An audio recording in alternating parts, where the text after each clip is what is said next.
Start your engines. The Syracuse Nationals rolls into Syracuse, New York, July 18th through the 20th for its 25th anniversary. Experience the largest car show in the Northeast with over 7,000 vehicles. It's 3 days of hot rods, classic cars, live entertainment, and family fun. Mark your calendars and make the Syracuse Nationals part of your summer plans. Buy your tickets, register your ride, and get all the details at SyracuseNationals.com. Syracuse Nationals. It's worth the drive. You know what I love, Steve? Being a jerk. Listen, dude, we've been doing a show for 90 minutes. I had a chance to listen to your last call. We game plan for PJ Hall. Uncle. I have a list of guys I would never hang out with. Your name is right on the top. Do you like the worst song bracket we're doing? It's considerably better than the supplement bracket. Let's start with that. I won a limbo contest. Oh, my God. Fran Brown joining us. These guys are working their butts off. They expect to see that fan. You want extra money just because you're North Carolina? I'm in all right What an honor for you and Jordan to be next to me. Every day. This is Orange Nation. There's music, there's fun, there's us. It's everything you could want all in one place. With Stephen Fonte and Paulie Sibilia. Good afternoon, everyone. Glad to have you with us. Alongside Paulie Sibilia, I'm Stephen Fonte as we welcome you into a Tuesday edition of Orange Nation. We've got Gary Phillips, Yankees beat writer for the New York Daily News, set to join us at 12:30. Coming up at 1 o'clock, we continue our conversations with recent SU football commits. Tyrell Grant Jr. will join us at 1 o'clock. Plus, we'll mix in your phone calls throughout at 315-437-7644. What's up, Paulie? Not much I like that segment, the New Kids in Town, we'll call it. Yeah. I don't know why. New Kids on the Block? Oh, yeah. They're hanging tough with Dart. Yes, indeed. No, I've enjoyed it. We've had, 3 on recently? Yeah. Tyrell Grant good. will be the 4th. They all seem like great kids. Yeah. Am I old now that I say things like that? Oh, they sound like great kids. Kids, no. I mean, they are kids. They could be our kids. They are kids. Yes, they are kids to us, no doubt. Thank God I don't have any. The basketball kids have learned. Yeah, before you get into Okay. that, is there a scheduling god in the world that just does not like Syracuse right now in any sport? Like, what in the world is happening? I saw that and I was like, oh, they might get 30 points in that game. Yeah. That might be that Virginia game. Houston is your first game in the Vegas tournament. Yikes. Yeah, so that's where we're going with that. The matchups kind of leaked out earlier today, and they're out. Houston and Syracuse in the first game on Monday, November 24th. Syracuse and Kansas on Tuesday, November 25th, and then that third game is dependent on who wins. And Houston, I've seen 1 and 2. Yep. In Kansas, I've seen 14 and 18. Yes, I've looked on several different rankings. These, way too early projections. ESPN's got Houston number 1, and Kansas is in the top 20 in all the ones that I looked at. So you're talking about 2 top 20 opponents, 1 top 5 opponent, maybe the number 1 ranked team in the country in Houston on Monday, November 24th. We had John Wildhack on the show yesterday, and he said regarding the Tennessee game for SU football, he said SU has a chance to make a statement. And I guess you could say the same thing about going out to Vegas. You got to win one of the 3 games in Vegas this year if you want to separate yourself from where you've been. It might be that 3rd game because you're not going to get Chaminade. Right. But, they're playing St. Joe's in Vegas before that tournament. So they've added one more. So they have 2 neutral site games against Philly area teams. They got St. Joe's in Vegas. They've got Drexel in Philly. I'm concerned. Those 2 games you added were hopefully to add more strength to your schedule. I think they've got to be teams like St. Joe's and Drexel. Well, yeah, and John Wildhack said yesterday, you asked him about the extra 2 games in non-conference that you have. Do you automatically, is the idea that you're going to schedule Power 5? And he said it depends on what the rest of your schedule looks like. And the rest of the schedule. My guess is at the time he talked to us, he probably had a feeling that it's kind of, as much as the vocal people think that Coach Autry and his staff are dopes, it's kind of genius to schedule mid-tier teams neutral because it boosts them up. Right. So if you're playing St. Joe's and Drexel at a neutral court, it makes it a bigger win. Correct. Yes. So that's pretty smart. It's going to be fun. Hopefully, if Syracuse is good, this is going to be a fun, but you go St. Joe's, Houston, Kansas, another Power 4 team, Tennessee. Yeah. I think that's the run they've got. Eesh. I think we've got the opposite of what Coach Boeheim was always accused of, right? That was ducking the big boys. So I think that explains more why you're not seeing Siena Lemoyne on the schedule. Like, you've got to go out and get wins and not have to explain yourself. Just to give you an idea of the other teams in this tournament out there in Vegas, Alabama, Creighton, Notre Dame, Oregon, Rutgers, San Diego State, Texas A&M, Auburn, Baylor, Gonzaga, Iowa State, Michigan State, St. John's, Tennessee, UNLV. I was wrong. I thought they were going to get St. John's. Right. I think we both did. And it's possible, but highly unlikely now because you would assume that. Like, what was there? What Syracuse needs right now is Houston. Right. Red's got to be in the like, first game. Red's got to be like, what the hell? Who's doing this to me? You know what else Syracuse needs? They need to play Tennessee again. Right. In the SEC. I rattle off the list of teams in this field. There's no easy out, right, in this field. No. Like, regardless of who you're playing in that third game, it's going to be a very difficult matchup. So, you say they got to win one out in Vegas. Are you counting the St. Joe's game? No. Or is it, You got to beat the St. Joe. You got to beat St. Joe's no matter what. 2-2, you're saying. Yeah. You got to beat St. Joe's, and you got to beat one of the teams. I mean, that'd be a heck of a trip. You'd sign up for that in a heartbeat. Right. If you could say they could go 2-2. Well, I mean, you might come there. out of there with a St. Joe's win and then a team that's already 0-2. Yeah, but again, the teams I just rattled off, I don't think there's really a bad win in the bunch, right? Yeah. But you're going to get into. Hopefully, you're not getting an 0-2 team. And you know what I'm saying? Hopefully, maybe you beat Kansas. Good luck, Paulie. It's a lot to ask for. It's but listen, the benefit of playing in this tournament is, it's a showcase. You get the $1 million, for NIL purposes. It's great exposure. But the downside is, you could very easily walk away from that thing 0-3. You know what? Not ever seeing this roster play together and knowing last year's roster, I'm a hell of a lot more confident this roster will do better. And I don't have any reason to say that. Yeah, I mean, that's fair, other than the fact, you're playing arguably the best team in the country. Yeah, Houston. That's the one. If they lose to Houston, am I going to be upset? No. But maybe you go out and you beat a number 18 team. You beat St. Joe's, and you go home. Yeah, like I said, you'd sign up for 2-2 in a heartbeat. Yeah, and even if you don't beat Houston, you're going to get some good wins on your resume. Right, you hope so. Yeah. You hope so. They will. Talking it into existence.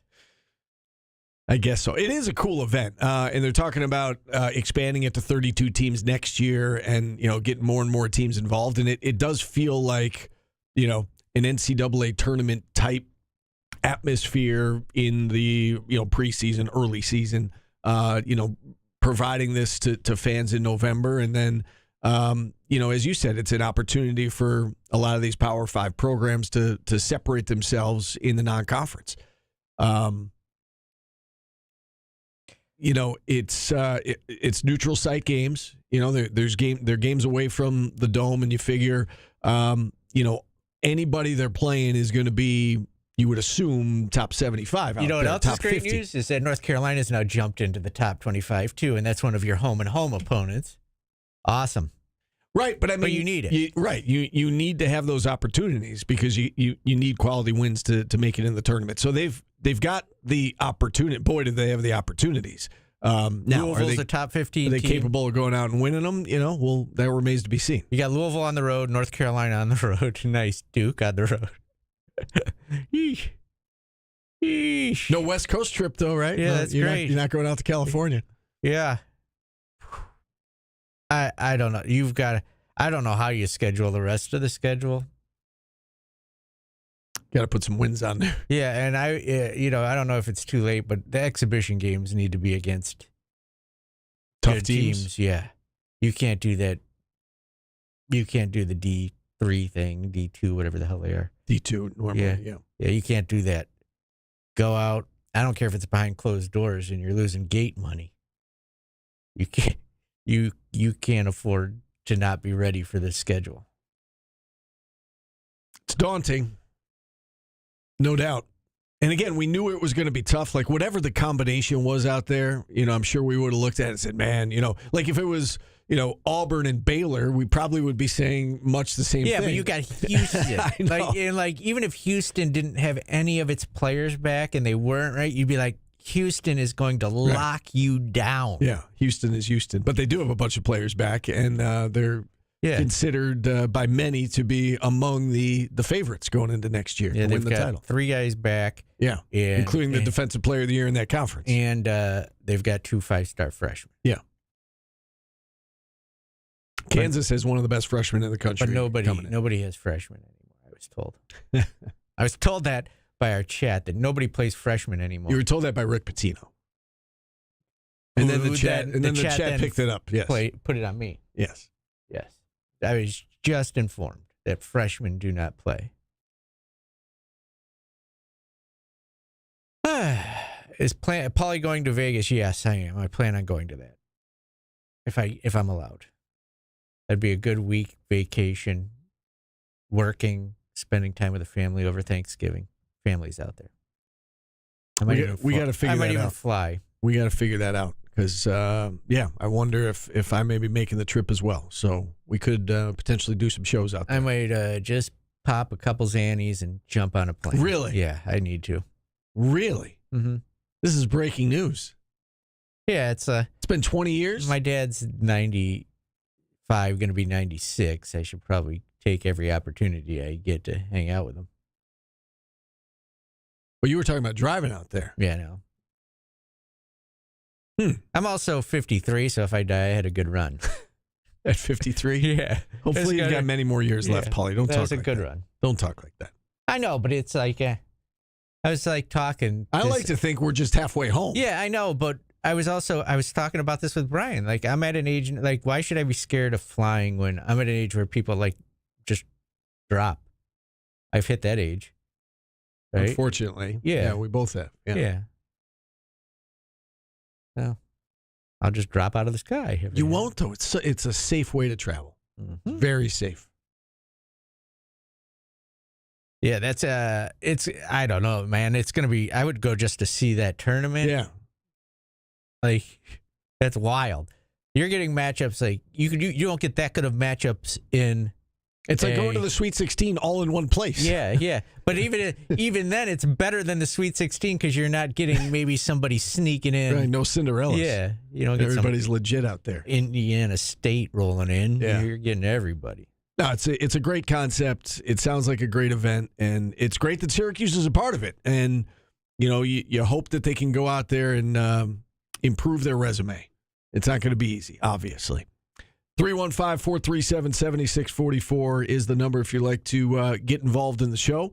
We are going to take our first time out. We've got Gary Phillips, Yankees beat writer for the New York Daily News. He will join us at 12:30. We are back after this on ESPN Radio. 97.7, 100.1, 1200 AM, and 1440 AM. Pretty soon we'll control the whole dial. A radio network, an empire upon an empire. Drink up, the world's about to end.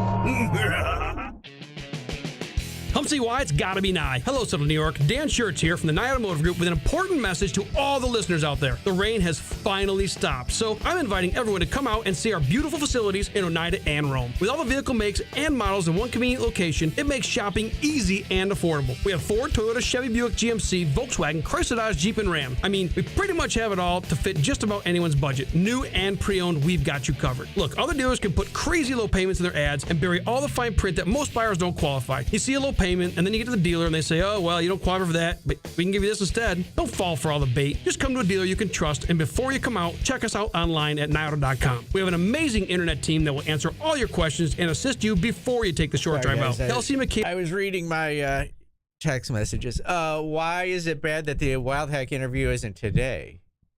So we could talk about the scheduling he didn't do. I had a very important text message to check. Dominic, welcome back.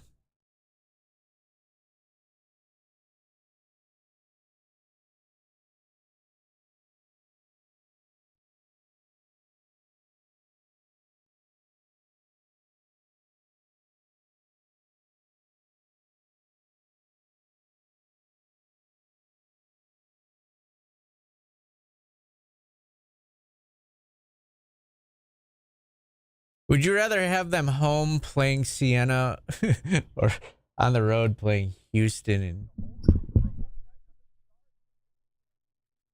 Yeah, I mean, you want them in tournaments like this. What if it was a home game against Creighton instead?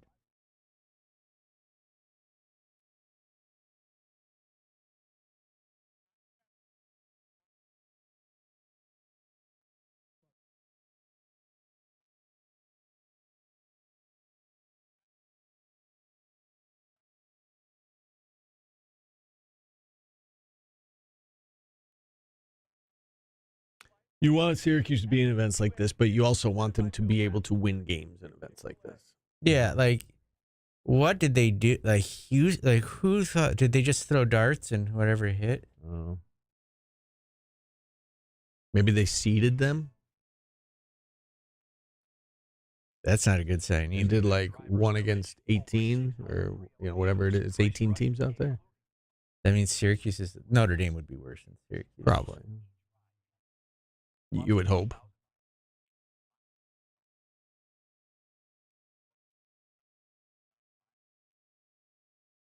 Why do you listen? You can listen on the ESPN app, and it won't drain your battery as much.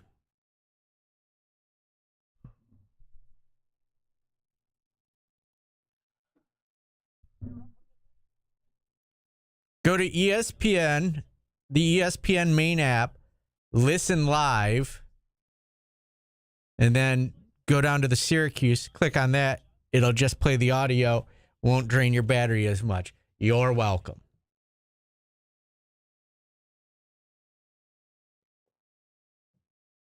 This team doesn't need to learn what it is to be a top 5 team because they're never going to be a top 5 team. They just need to learn how to win.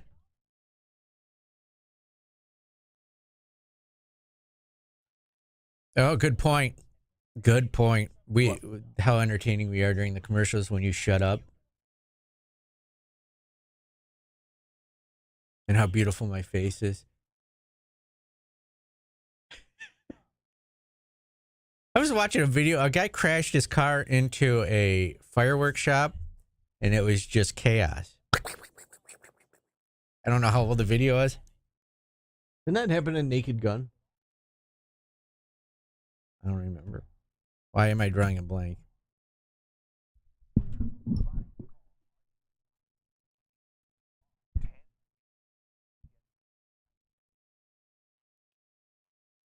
You got on the phone? I don't know. Pending. Oh. Scoot. Come on.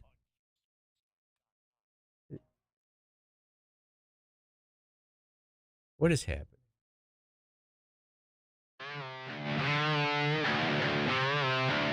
Oh, Scoot. I get it. Took me a minute to figure out the Jordan joke. Sometimes my head doesn't move fast enough. Our artist of the day is Faith No More, and I don't mind these guys, Steve. I know it's not going to be your cup of tea because they play hard guitar and stuff. You describe these guys as part rap? Yeah, they do sometimes they're like kind of Limp Bizkit-y before Limp Bizkit was a Limp Bizkit. Gotcha. Am I going to know any of the songs? Yes, I will. absolutely. You'll know 3 of them. Really? Okay. And if you don't, that's a you problem. I guess. Okay. we'll have to take your man card away.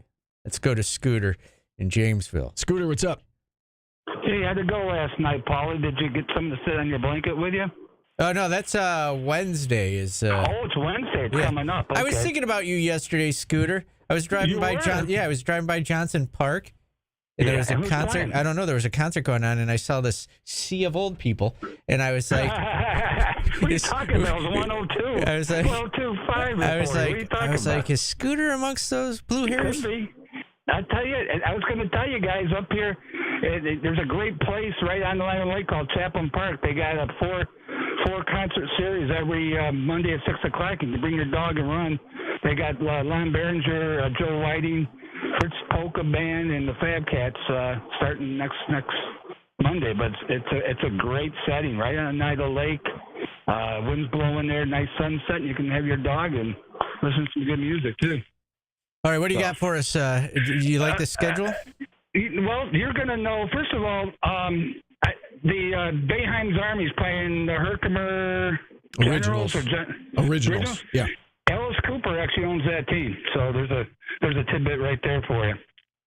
Interesting. Why aren't they the Diamonds?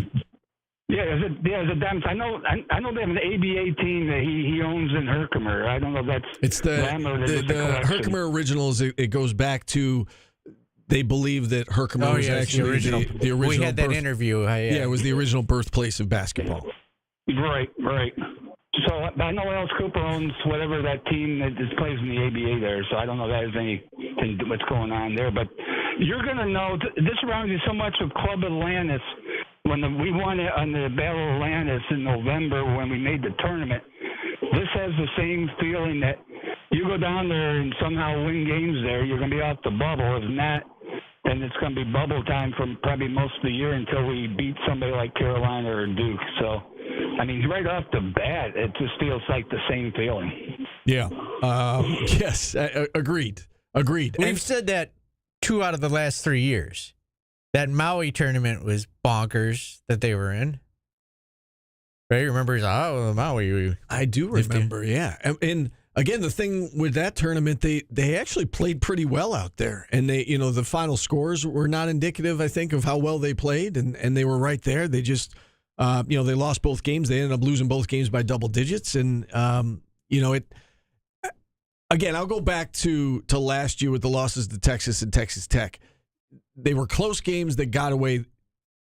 They didn't miss the tournament because of those games, obviously. They missed the tournament because they didn't win enough. So, can they go out to Vegas, lose to those teams, and still be okay? Yes, but it removes the margin for error. You have much less margin for error if you go out and go 0-3 out there than you would if you win a game or two. Yeah, that I'm trying to think of who was on that team. I mean, it had 2 pros at least, right? That one out there? Didn't they have Malachi Richardson and Tyler Lydon on that team?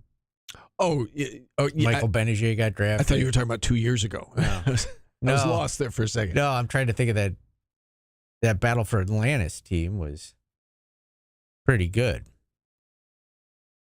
So it was Benajay, Howard, Cooney. Yeah, I was going to say, I remember Trevor Cooney was on that team, yeah. Lydon, Tyler Roberson, Malachi Richardson. Yeah, that team was better than I think that this team is going to be. But we also didn't know what they had. You didn't know Tyler Lydon was going to be that good as a freshman. Right. And that's what I said yesterday. If one of these freshmen is a standout, this team's going to be good. You didn't know Benajay is playing a whole new position for the first time. That was a wild team. I feel like he was very underrated as a player. Oh, absolutely. Dude was a forward, came to Syracuse, and Jerry taught him how to be a point guard. Yeah. And then got a sniff in the NBA because of it. Right. So he had a pro body too. Yeah, very athletic. Worked really hard. And I think he was vastly underrated. So is the 2 guard that year is vastly underrated, I think, also. Yeah. In Trevor Cooney. Yes. Polarizing, but underrated. Dude could shoot the rock and was very good defensively in that zone. Malachi Richardson, really good. Tyler Lydon, really good. Yeah. You'd take either one of those guys right now. Let's go back to the phone lines. How about Nash in Syracuse is up next? Hey, Nash. Hey, how you guys doing today? Good. How are you? Good. Well, this is about the worst possible scenario for Syracuse and Autry to get Houston. Even if you're not an Autry fan, you got to feel bad for him to get this draw. And you look at this over the course of the season between the 3 games in Vegas and Tennessee. If they don't at least split those games, they're going to be in trouble before ACC play even starts. They're going to be uphill. Yeah, I'm not sure I can even find 2 wins for them on that stretch. I think with Houston and Kansas, I don't think fans are expecting them to win, but I think it's important that they're competitive and they don't get embarrassed. Otherwise, I think the community's really going to be down on Autry. If they make a good showing in those games and win the 3rd game, I think you can build off of that. Yeah, and that 3rd game's going to be a good win. Yeah. You know, it might be against an 0-3 team, but so it might not help you, but it'll be a good win. And then if you can beat St. Joe's, that's a good win. Yeah, if you can go 2-2 out there again, I think you would sign up for that immediately. And I don't know. I think the Kansas one, if Kansas is really the 18th, the 14th best team, and you go out and you can play with them and even, beat them, that is a great sign for Syracuse basketball. Yeah. Houston is a tall task. Oh, we lost Nash there. Let's go back to last year with Texas Tech. I mean, Syracuse, I'll say this again. Syracuse was an offensive rebound away from winning that game. Chris Bell gave up an offensive rebound. Texas Tech took the lead, and it ended up slipping away in the end. You're going to get a call from Chris Bell's dad. Texas Tech turned out to be a top 10 team last year. Now, they weren't Texas when they played them necessarily. That Texas win was close, too. Yeah, very close they against dug Texas. themselves too big of a hole to get out of, though. Yeah.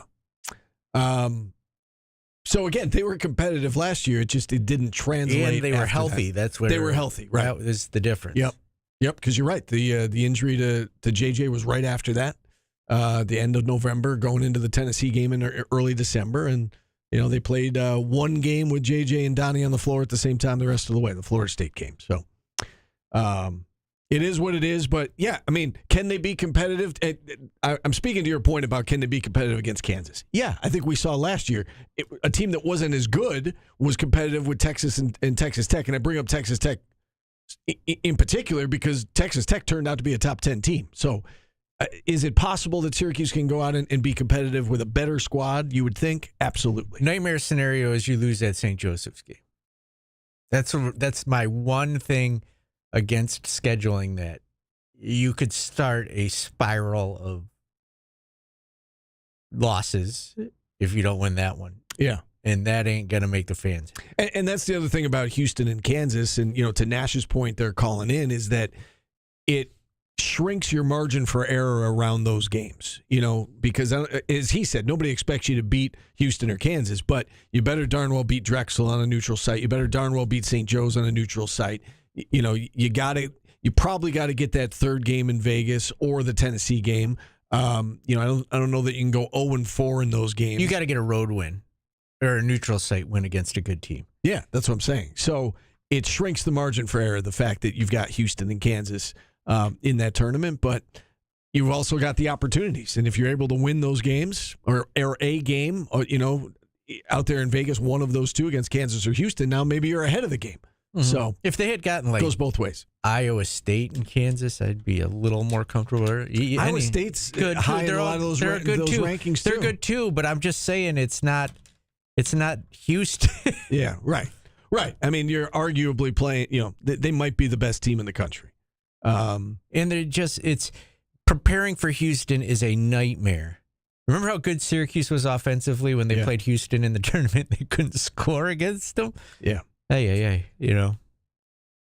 Yeah. I mean, and if it was St. John's, and we thought it was going to be St. John's, I mean, St. John's is a top 10 team by everybody in top 5. And so, yeah, Iowa State on this set of ranking, I just went to On3, they're 8th. So, I mean, Iowa State's really good. I'd still feel better about an 8th team than Houston. Than number 1 or number 2. Houston's just a nightmare. Yeah. They are. Even if Houston wasn't ranked, I'd be like, oh, God. Right.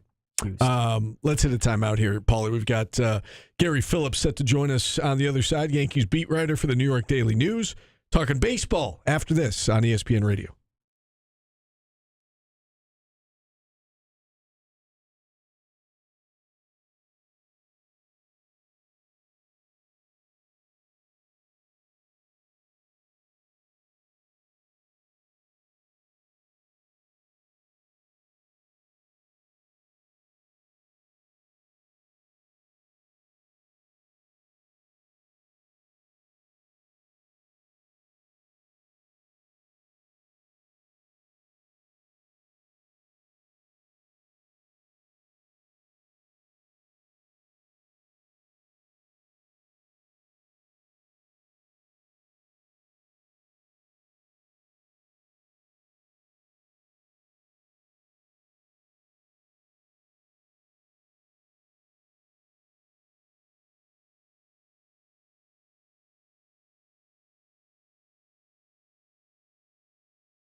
Oh, I didn't even say that with the mic on. It's amazing that Rutgers lost as many games as they did with the talent they had last year in basketball. Yeah. I was saying, you guys, it'll be interesting to see if you guys are really bought in on Fran Brown next year, because if they lose to Tennessee and they lose to Clemson and they're 2-2, you know, are you guys going to go to the games? Because you got to go to the games if you want to keep him.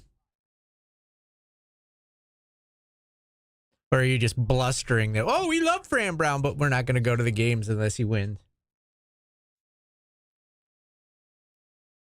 I'd say you got to average 38 this year. To 40. 38 to 40. Good luck.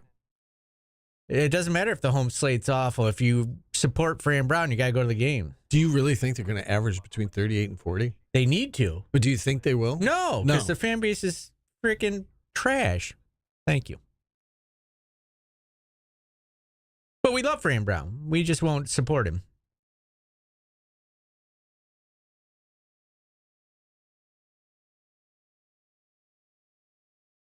We support him, but we don't support him. We verbally support him.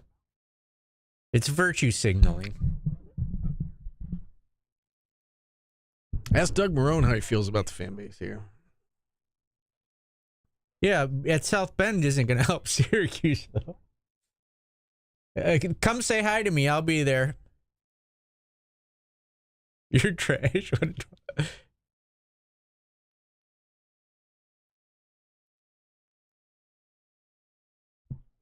No, I got the job you guys all want. I get paid to talk about it and watch it. I am trash.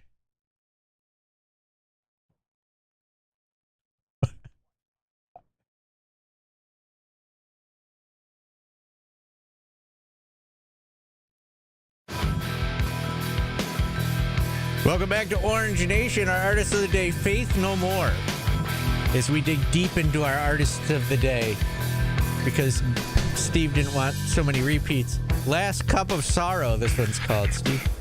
Regretting my my decision at the moment. Come on, everybody likes a good Faith No More song. All right, let's go to our guest line. As promised, we're switching gears here. We're talking baseball for the next 10 minutes with Gary Phillips, Yankees beat writer for the New York Daily News. Gary, they're right about the halfway mark of the Major League Baseball season. Yankees are in first place, but not playing their best baseball at the moment. How would you kind of evaluate the last couple of months for this team? First two of the season went pretty damn well for the team. June did not go so well for the Yankees. We've seen that kind of become an annual trend over the last several years under Aaron Boone, where they go through these June/summer swoons. I actually talked to Boone about that over the weekend before the team left for Toronto, and kind of just asked, how he's handling this one, how he's perceiving this one. And he kind of talked about how going through these stretches in the past is kind of informing how he's handling this one, which is, not with panic, not with a great deal of worry or concern. Obviously, he and the Yankees would like to win more games. They would like to have winning games every month. But as Boone put it, he's 52 years old. He's been in the game his entire life, basically. And these stretches are inevitable. So not playing their best baseball right now, but don't think it's indicative or defining of who they are or who they will be in the end of the year. Last year we saw them play a stretch like this for 2 months, and they were kind of on par with the Rockies and the White Sox for a stretch in there, and then they end up in the World Series. So not a great time for the Yankees, but also not a situation where the world is ending, is how I would put it. That's a great point. It is certainly a long season. I do have a couple of questions about last night. Let's start with the injury news from Trent Grisham exiting with a hamstring issue. Any update that you've heard in terms of, how severe or, how minor that injury might be? No, there's nothing new on Grisham yet. He said he wasn't necessarily expecting to go for tests this morning. That was last night when he said that. But so far, there's been nothing new other than he is not in today's lineup. All right, I've got to ask you about Anthony Volpe. Last night I was watching the game, and he was a big reason why the Blue Jays had that big inning and came back, scored 4 runs in the bottom of 6, took the lead, and ended up winning the game. He had 2 suspect fielding plays. He's obviously not hitting the ball all that well at the plate, batting .229. Is there real concern within the organization about Anthony Volpe? Now that he's in year 3, or are they content to just keep trotting him out there and they think he'll continue to get better and continue to develop? Based on what they say publicly, based on people that I've talked to, the answer is the latter. They still believe that he has the potential to be an impact bat at the major league level. They value his defense tremendously, even though I was actually just starting to work on a story and put together some notes that his defense has regressed this year. So has his base running. So there's certainly some reasons to be concerned about Anthony Volpe. I don't get the sense that the organization is necessarily, but if this continues over the next couple months and throughout the rest of the year, I think the Yankees are going to have some difficult internal conversations about what they want to do at shortstop moving forward. Talking about guys struggling at the plate, Ben Rice had a terrific April. Paul Goldschmidt was really good in May. They're both struggling in the month of June, or had struggled in the month of June now as we flip the calendar to July. Have you seen anything from either of them in terms of what's contributing to their struggles, or is it just kind of the normal, ebb and flow of a normal season? I think it's more a matter of luck and good luck and bad luck. Now, I'll start with Rice. When I explain that, what I mean is, he is still hitting the ball incredibly hard. He is still making very strong contact. You saw he had a ball late in the game last night that he drove to near the warning track. It just ends up getting caught for an out. So Rice, I think it's a matter of just getting unlucky. You're still seeing the metrics, the under the hood numbers that you want to see from him. And with Goldschmidt, I think it was more a matter of he was getting very lucky at the start of the season. If you look at his batting average on balls in play over the first 50-something games, it was near 400. That's just not sustainable, especially for a guy that doesn't have speed like him. So I think you're just seeing a regression to the norm with Goldschmidt. Now, the question with him is, can he kind of find a middle ground, or is he going to regress all the way back to what he was last year with the Cardinals when he had the worst season of his career? What are your thoughts on Jason Dominguez and how he's being handled in terms of being in and out of the lineup and getting some at bats here and there, but again, it seems like it's kind of a day-to-day thing with him whether or not he's playing. How do you think the team's handling him? I don't particularly have any issues or qualms with the way that they're going about his playing time. It's not just him. They've got 4 outfielders who are deserving of everyday playing time, plus Rice, plus Goldschmidt, plus Giancarlo Stanton. The fact of the matter is that they've just got to rotate guys right now. There's nothing to really indicate that the on-again, off-again, start-stop playing time with Dominguez is altering his development. I think it was just earlier this week, or last week rather, that he had a day off and then had 4 hits. So there's nothing really indicating that it is hampering him or hurting him. I think maybe some Yankees fans would like to see him play more regularly. That might happen here now if Grisham has to go on the shelf. Highly touted prospect Spencer Jones recently debuted at the AAA level. He's already hit 2 homers in his first 3 games. What do you make of his situation within the organization? Do you think there's a chance that we could see him in the bigs by the end of the season, or is he a year away? I think that would require some injuries for him to come up this season. Maybe when rosters slightly expand in September, he gets a shot if he's playing well at AAA still. But keep in mind, he spent a year and a half at AA. That was because he needed to. The strikeouts were a huge problem for him last year. His strikeout rates are still pretty high this season. He got that K rate down a little bit, in his last couple weeks at AA. So I'm curious to see what that looks like after some time goes by at AAA. But there's still some seasoning and some development that needs to happen here. So I don't expect the Yankees to rush him at all. All right, let's talk some pitching here. Fernando Cruz has that oblique injury. The Yankees' bullpen is now even thinner than it already was. Do you see it as a depth issue with the bullpen, or is it just kind of a stroke of bad luck for a group that has been a strength of this Yankees team, but lately it's been an issue? And I guess part 2 of that question: do you think they will prioritize some bullpen help around the deadline? Well, I think even before Cruz went down, they needed 1 or 2 reliable quality arms prior to the deadline. So I think his injury, and he's got a high grade strain, so he's going to be out for some time. That only emphasizes that need. So I would certainly expect relievers to be on the Yankees wish list in the coming weeks. I've had a couple of people already ask me, who do you think they're going to get? What are some names that fans should be interested in? And my answer to that is with the Yankees, when it comes to relievers, they always seem to pull somebody out of left field, somebody you don't expect. So it's kind of tough to speculate there. Now, I know some fans hear that and think, they're just going to bargain bin diving, dumpster diving, or they're going to get some project. That's not necessarily what I'm referring to. More just a name that you didn't expect, or maybe you didn't think it was available. Mark Leiter Jr. fit that bill last season, and I don't think anybody necessarily had him on the trade block because he had, a couple of years of control. The Yankees like to go after those types of guys, in the bullpen this time of year. You look at the standings right now. Yankees are obviously leading the way, but it's getting tighter at the top. Rays are knocking on the door, a game and a half back. Toronto, with last night's win, moves within 2 back. Red Sox are playing better. They're 7 back.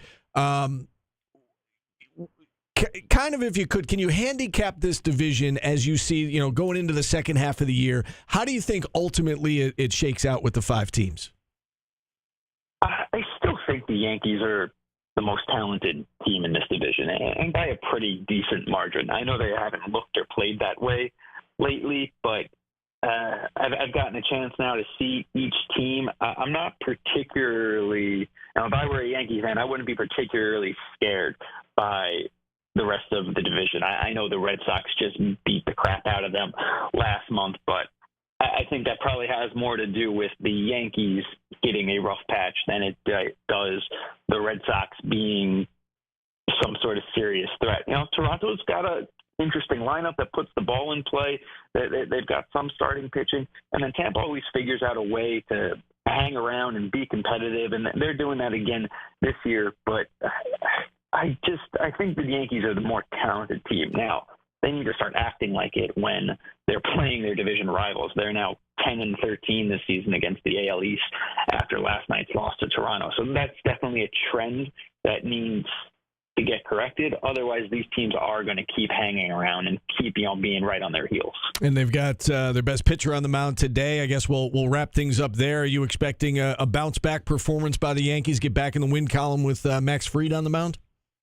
I mean, it certainly doesn't hurt their chances to have him on the mound. He has been nothing short of sensational in his first season with the Yankees. Now he's taken a 1.92 ERA into the game today. He has been fantastic after losses all season, but he's been fantastic pretty much every time he's pitched this season. So he's a guy I'm keeping an eye on in these next couple of weeks. He's got a chance to start the All-Star game in Atlanta, where he spent, the beginning of his career. Aaron Boone will be managing that game. So right now the stars are aligning nicely for him to get a nice little homecoming start in the Midsummer Classic. All right, Gary, great stuff, great insight. We really appreciate you coming on. Thanks so much for your time today. Thanks for having me. Gary Phillips, Yankees beat writer for the New York Daily News, joining us here on the show. And with that, we'll hit a timeout. We'll open the phone lines back up at 315-437-7644. Back after this on ESPN Radio.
I don't make $100 a show. LOL. LOL.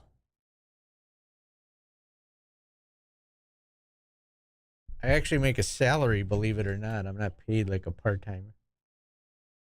Dream Job Sibilia, I like it. DJ Dream Job, I like it.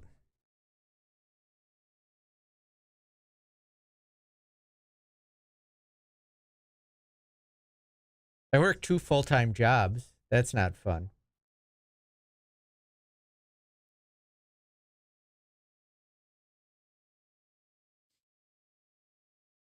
So my SU job and my Galaxy job. Yikes. DJ Diarrhea. Yeah, that's me. That was me last night. Ooh, I don't know what I ate last night, but something. I blew out an O-ring.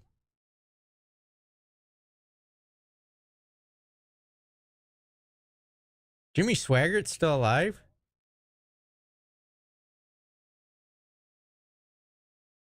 Who died? Who was the dead guy then?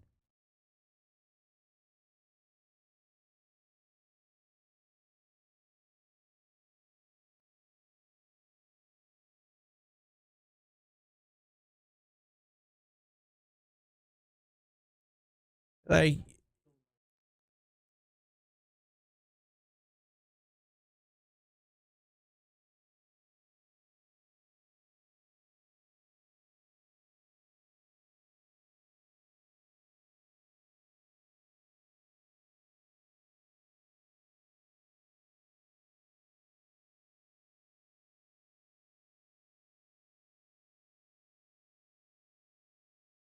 I did not have bad sushi. I had pork ribs.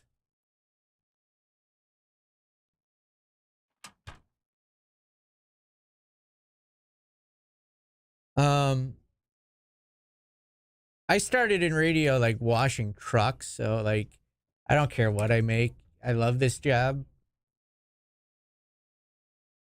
Who died? I just seen the chat. Jimmy Swaggart. I didn't know he was still alive. You guys have never known what it's like to work your way through radio from the floor level up because it is brutal. I work a lot, Govendo. I don't know if you know that. I work a lot. When there's night Yankee games, I got to sit there and can't go to bed till after the Yankee game. It's a lot of work. It's boring. It's awful.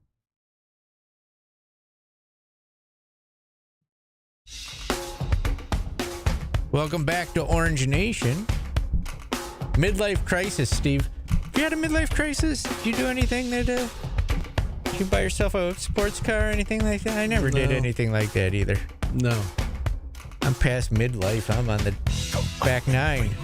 I'm very dark today, aren't I? You are. You're like depressing me. Midlife crisis. We're halfway home, Paulie. That's why I like halfway. Yeah, I said that earlier. I would have to be 106 if I'm halfway. About halfway. Halfway. Be realistic. I have about 25 years if I stick. If I beat the odds. No, I think that's about the average. Is that about the average of a male now? That would be like now 72, 73. So I've got 20 years. 25. Is it that low? Yes. No, the average life expectancy of a man in the U.S. is 76. Average. 75.8. So I got 23 years left. Yeah, it's not a lot. So get on the plane and go to Vegas. Yeah. Yeah. And enjoy yourself. That's right. Man, that's depressing. I've lived way more than I've got ahead of me.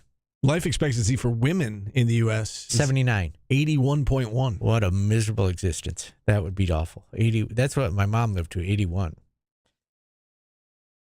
My dad's side lives astronomical amounts. His aunt lived to 100. He's 96.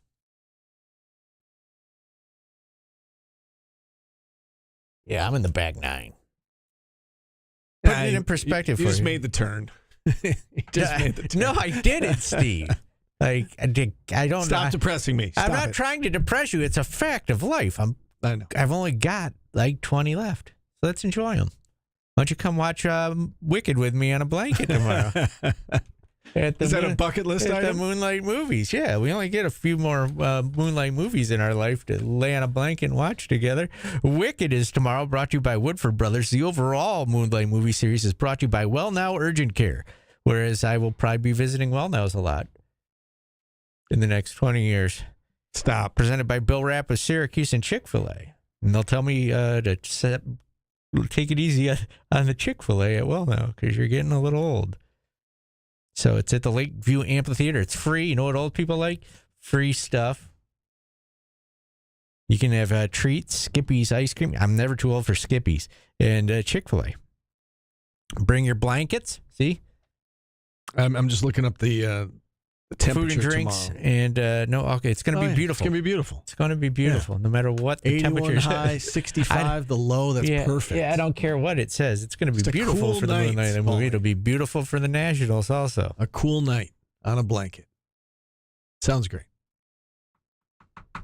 It was a Paul Davis reference, but you're not paying attention. It was a cool night. I said it's heard going to be you. a I cool heard night you. on Yeah. a blanket. Yeah. Yeah. Well, we could live the sweet life. Yeah. Yep. We could have a 65 love affair. Are we just Stop naming right there. Paul Davis songs?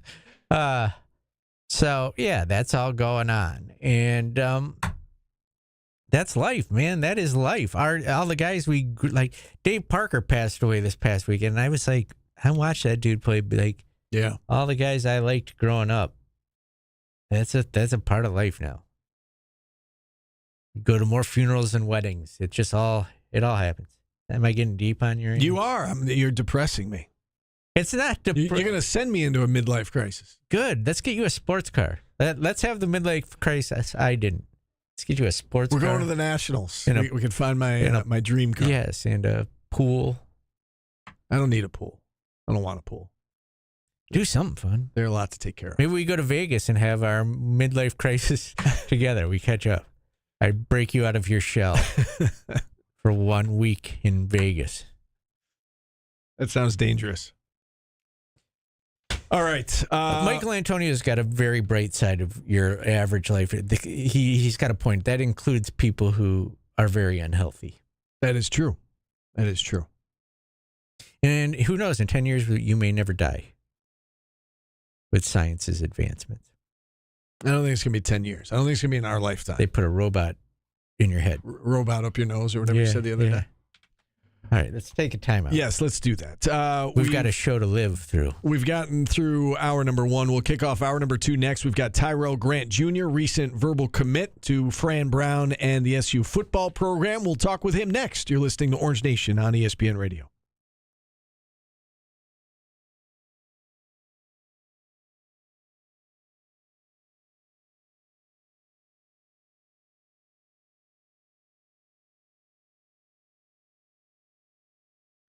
Yeah, he's decent.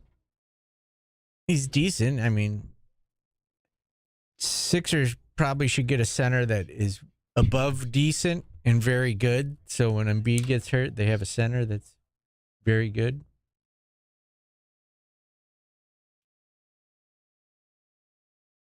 Do you think Robot Sibilia would want to look at pictures of your kid? You haven't sent me a picture of your kid in a while. Let me rectify that. I kind of miss it. Do you?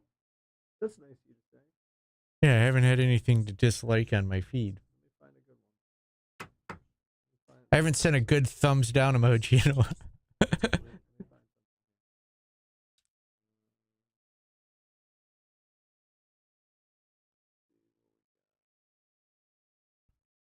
How many pictures of your kid do you think you have on your phone? Thousands? Because, like, when we were kids, nobody took pictures of us. I know, but everything's on your phone now. Do you know how wild it is? Like, imagine if I brought a picture book in, like an album, a picture album, and just started showing you pictures. That's what you're doing. Think of that. Yeah, but he's so cute, though. That's fine. Everybody thinks their kids are cute. No, but he's cute. He's very cute. Everybody thinks your kid is cute, but everybody thinks their kid is cute, even if they look like aliens. He's cute. Basketball? Yeah. Your kid's cute. Yeah. I get it. Great. There's your thumb down emoji in person. What's he saying? Does your kid eat like you or like him? Like, is he a picky eater like you?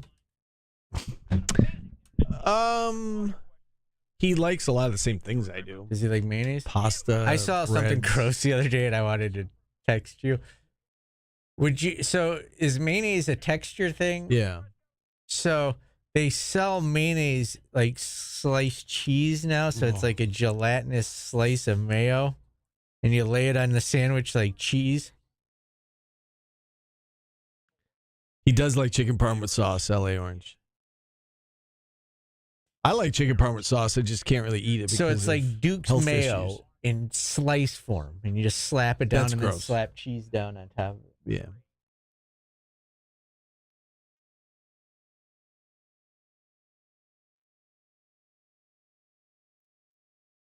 I'll check it out, Dominic.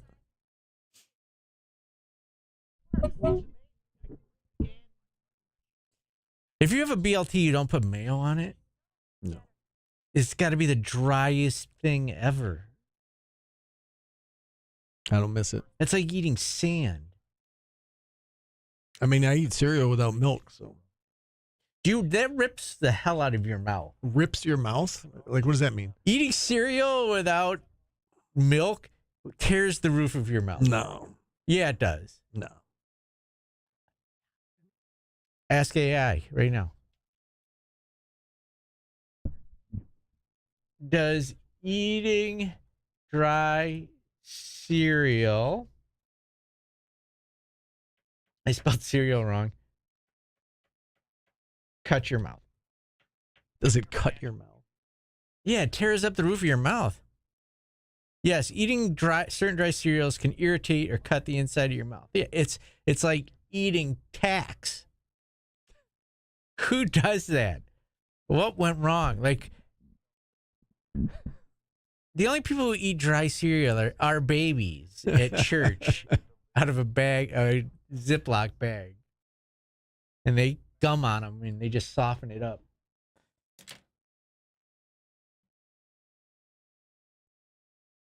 We should do top 5 most dangerous cereals to eat dry. Captain Crunch is one of them. Captain Crunch will mess you up. You'll be in the emergency room.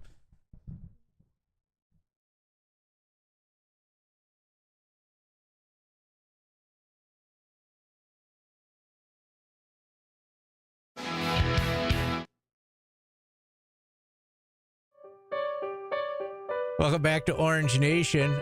Artist of the Day, Faith No More. Everything's ruined. This one's called, Steve. All right. As promised, we kick off hour number 2 by going to our guest line. If you happen to be watching us on QSportsTalk.com, you'll see our next guest live and in person as we continue to get to know the verbal commits in the class of 2026 for Fran Brown and the Orange. Tyrell Grant Jr. is our guest from down in Virginia. Tyrell, thanks so much for coming on. Congratulations on your commitment. How are you today? I'm doing pretty good. Can you guys hear me? Yeah, we hear you great. We see you. We hear you. All is well. I got a question for you. Paul. You were there during the break, and I don't know if you heard this, but my co-host eats cereal without milk in it. Is that wild to you? I actually heard that scratching the roof of your mouth, right? I heard that too. I was pretty... See, he didn't say it was wild. It's weird. No, he's got my back. I'm a dry cereal guy on some days. You never know. Just how you feel.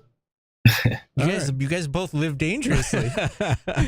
All right, Tyrell, let's talk some football. And, first and foremost, why Syracuse? What did it ultimately come down for you in terms of why you picked the Orange? Yes, sir. I mean, I strongly believe in Coach Fran Brown's vision for his players and for the program. I mean, his development of talent it's just top notch, and that just gets me fired up. And of course, how he goes out there on Saturdays ready to kick butt on some teams. His passion for winning is out the roof. It's impressive. You mentioned Fran Brown. Can you describe what your interactions with him were like? During the recruiting process and up until when you committed, and what stood out to you? What left an impact about the way he recruited you? Yes, sir. So I was originally contacted by Coach Alex Kelly after I put up some really good numbers at a prep red zone camp in January. Ended up winning camp MVP, and luckily I was invited into Syracuse camp in June. And I just went out there and balled out, did the same thing. They said they had me at 4.50, but I was rolling. I felt really good. I think I ran 4.4 high at camp, but I still did really good in drills. I ended up jumping 10.3 broad, had a 39.6 vert, I think it was. And once we got to the individual portions, Coach Fran Brown is a DB coach. So essentially I was with him the whole time. He liked how I moved around. And then luckily at the end of the camp, he invited me to his room. We shared some words with me and my parents, and the rest is history. Excellent. And, I know you play quarterback in high school down there in Virginia. You're listed as a quarterback / athlete. So is defensive back also a possibility for you? Or what other positions could you envision yourself playing at the college level? Yes, sir. So I see myself playing free safety at the college level. I mean, essentially the free safety is the quarterback of the defense. They kind of get that field general role on the defensive side. But luckily I've been blessed with a unique skill set. I mean, I'm a 6'1", 195 athlete that can move really well. I mean, like I said, I usually run 4.4, 4.5, jump 10.4. I mean, I'm super explosive. I know I can move around the field. So wherever a college coach wants to see me, I'll go at that position and I'll excel for sure. We should point out that you're a track star as well. In fact, we spoke with Chase Geeter last week, and he said that the two of you know each other, from the track circuit. Yes. I guess two-part question. First and foremost about Chase, the fact that he committed there as well. You're going to have a familiar face when you guys arrive on campus. How nice is that to have a friend who's going to be going there as well to play football for the Orange? Oh man.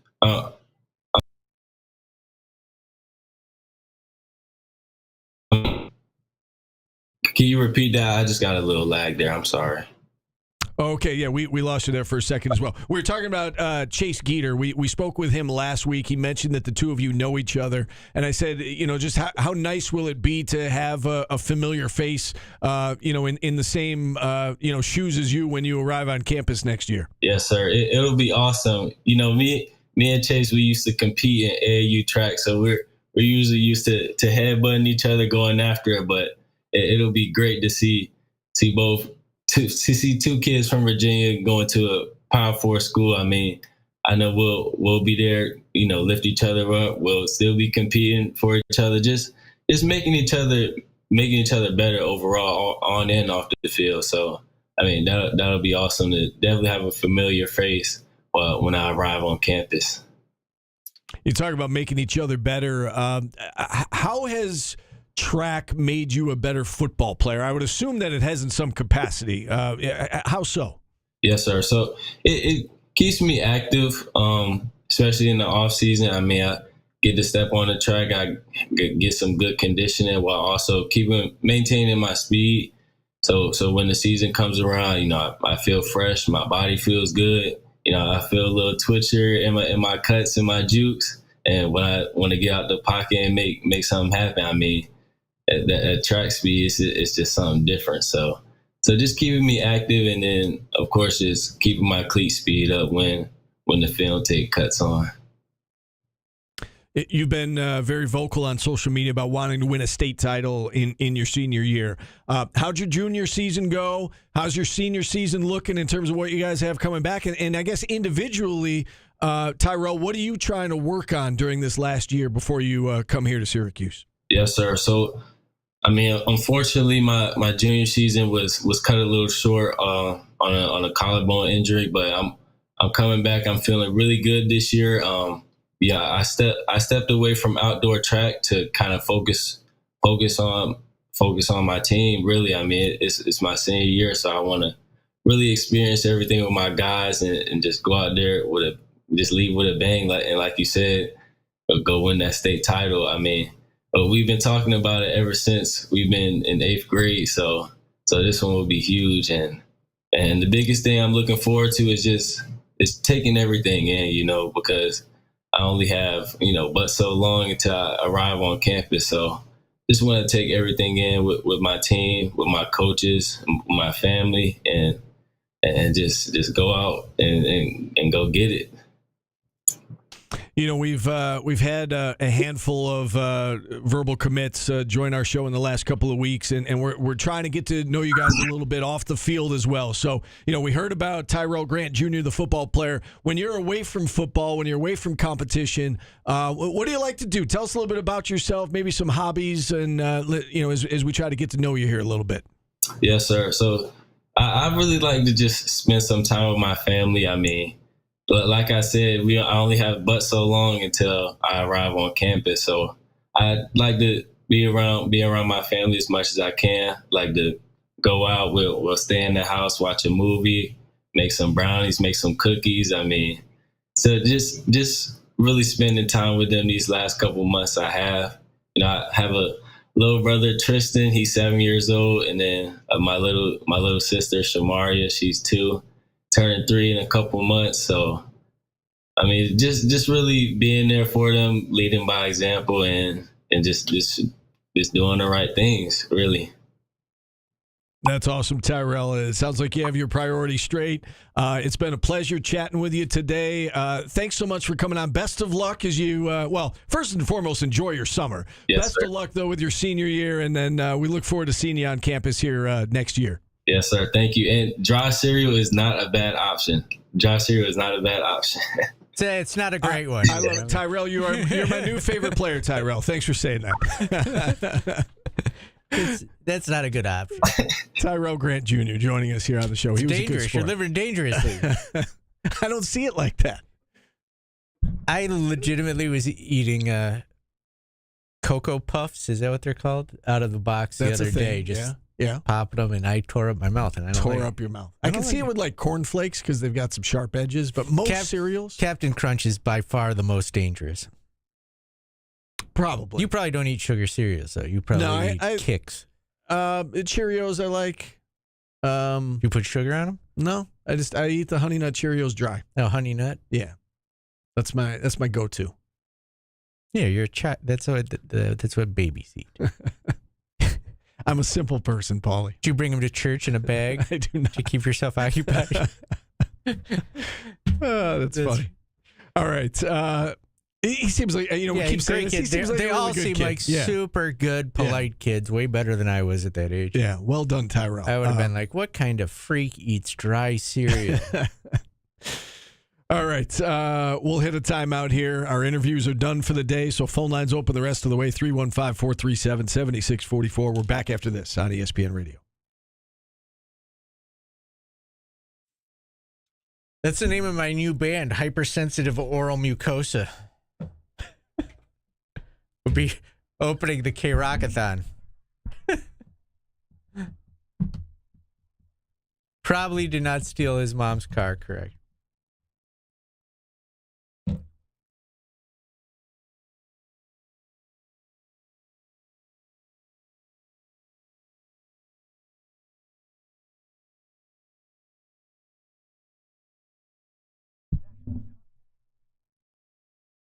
Do you eat shredded wheat? Even the sugar-sided ones? Man, just Honey Nut Cheerios. I mean, it's not the only kind. Well, okay, if you had to go second ranked cereal. Regular Cheerios? I'm trying to think what the heck it's called. Hang on. How do you not? Special K? Honey Bunches of Oats? Cashy? Yeah. Someone, it is, LA Orange called it. Yeah, that one. LA Orange nailed it.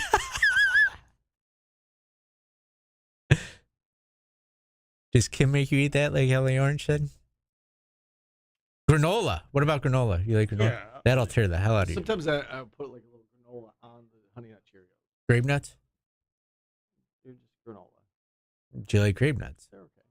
No grapes, no nuts. What's up with that?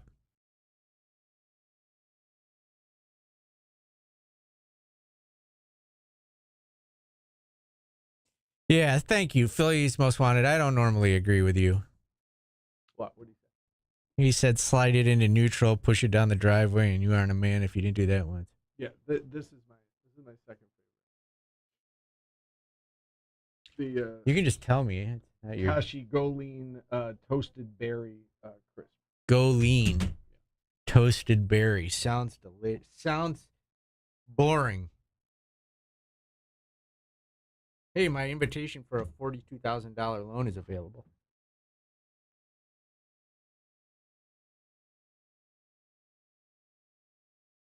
Please, I don't like anything with moisture. I like this taste. You probably like hardtack. You would have been great. Big slice of hardtack. The Civil War.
No.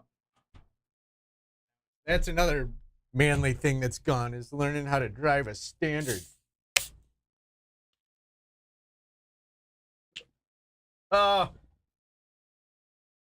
know when I realized I was a man, Steve, is when I was driving up the Eshu Hill. What's that hill off of Adams Street? It's Adams Street, right? The Adams Street Hill. Oh, if you can drive that Standard and not like roll into the car behind you, you're a man.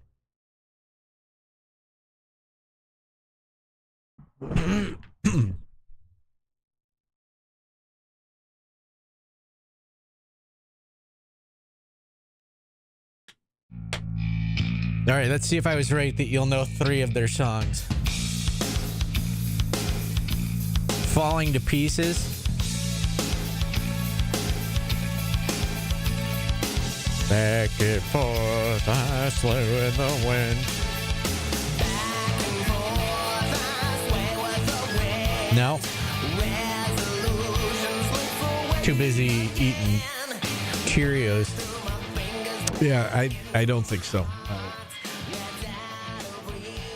Can you drive Standard? No. I was never taught. It's a lost art form. It's like cursive. Yeah. There's some truth to that. Driving Standard. Because I was asking, like, it came up in the chat about taking your parents' car without permission again. And, like, sometimes like, my first car wouldn't start sometimes. And you had to just roll it down the hill and pop the clutch and go. Did you learn? Was that the first? Like, did you learn on a Standard? My first car was actually a K car, and it was automatic. And then my Jeep was Standard. So my second car. Okay. And is that when you learned, or did you already know? To drive Standard? Yeah. No, I learned. I taught myself. I went up to OCC and just beat the hell out of the clutch at OCC until I learned. That's almost what you have to do, yeah, right? Yeah. Experiment, lots of trial and hills error. there and Yeah. stuff. Yeah. And that's what I said. I realized I had made it in my life when I drove up Adams Street and you got to the hill at the university and you could not roll into the car behind you. Yeah, right. I used to go to Velasco Road. Yeah. And sit That's there. a good one. Yeah. At like 3 a.m. So I would learn how to stop at the top and go. Oh, that's not suspicious if somebody drove by. A police officer drove If a cop drove by, you'd go, "What are you doing?" I go, "I'm teaching myself how to drive Standard." Well, good for you. I never learned. It's all right. Do you want to talk about the schedule some more? Do you want to talk about that topic that we haven't done, or should we save that for tomorrow? I feel like this is a conversation we should have had no, this 3 is good. minutes This is ago. behind the scenes. 3 minutes ago during the commercial break. It would have been a great time to have that. What do you think? Is there anything more to say about the schedule besides, ooh, it's tough? It's like, oh, great. They got the football schedule and the basketball schedule are both egregiously, insanely hard. I mean, yeah, I don't think there's much more to say about that. It's, again, you look at the teams that are out there, though, and I think we would be saying that regardless of what the combination was, like the example I used was Auburn and Baylor. Like, if it's Auburn and Baylor or Iowa State, like St. John's, all those teams are really, really good. I saw one school got San Diego State in like UNLV. That's probably the best you can do in terms of Kansas got Syracuse and Notre Dame. Yeah. I would take Syracuse and Notre Dame against Syracuse.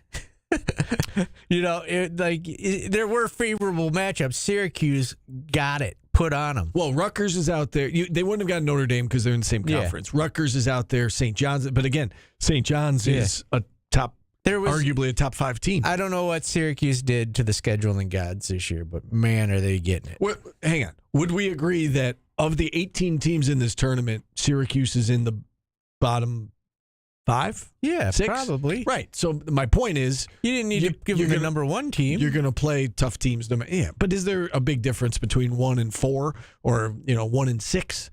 Kansas is getting 2 non-ranked teams. Yeah. Yeah. Syracuse is getting the number 1 or 2 team in the country and the number 15 or 18 team. Let me ask you this. Would you be disappointed if Syracuse got Rutgers and UNLV? Yes, but I also would like, if they got one of those in Kansas, yeah, I'd take that. Yeah, that'd be fine. What about one of those in Houston? Oh, yeah, I would take that. That'd be fine. Right. You wanted I was going to say a built-in win. There's not a built-in win in this tournament. But a team that you're just not like, you're going to be a market overmatched underdog against. Yeah. And we don't know if they're going to be overmatched against Kansas. We don't know. You don't know if they're going to be overmatched against Houston. They could be the greatest team ever. And that would lead us into that other topic of what player in Syracuse history, if you could add them to this roster, could get them a national championship with this roster. Just one. Do you think Melo could get this team to the national championship? Man, I don't know. I mean, we haven't even seen him play. It's tough. So the original conversation was around football, right? It's in any sport. No, I know, but last year Syracuse was I said if they had close-ish. If they had Dwight Freeney is who I would have said, because you got the quarterback. Right. You don't need McNabb. You had McCord. Yeah. If that team had Dwight Freeney, do they make the playoff? Let's be honest. They probably beat Stanford, right? Yeah, I mean, Dwight Freeney won 10 games. No, I know. Without a quarterback. Right. But I'm saying the Stanford game, the problem is they couldn't get a stop at the end. Dwight Freeney probably goes out and helps you get that stop. I don't know if it would have mattered against Pittsburgh.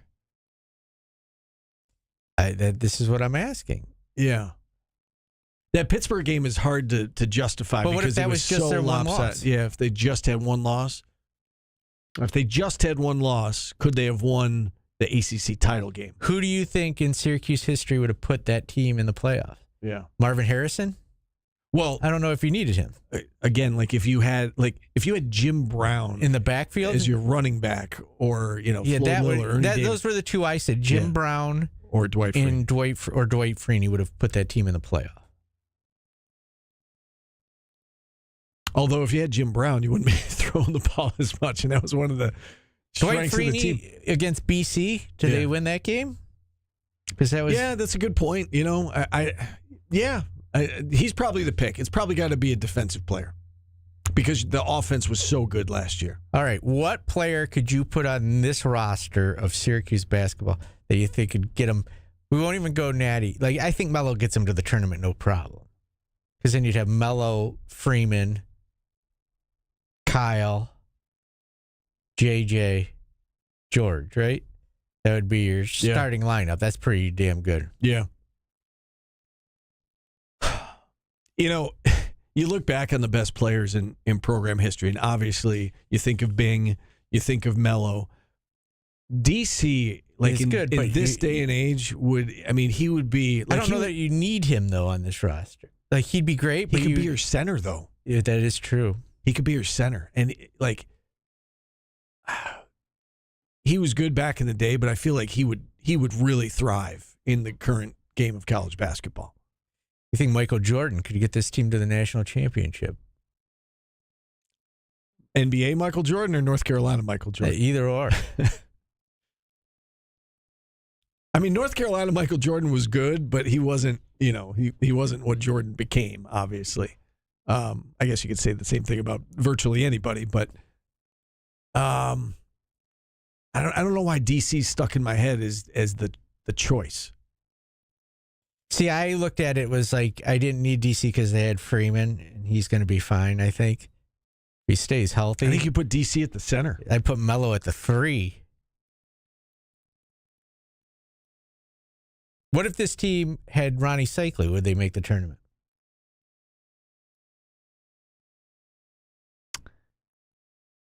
This is a fun game. I think they would. I think they make the tournament. Make the tournament with I would Ronnie say Cycli. yes, but you're changing the parameters now because you said before win a national title. Yeah. Now I'm saying make the tournament. Make the tournament. Yeah, because then you've got 2 pros in the back, in the front court.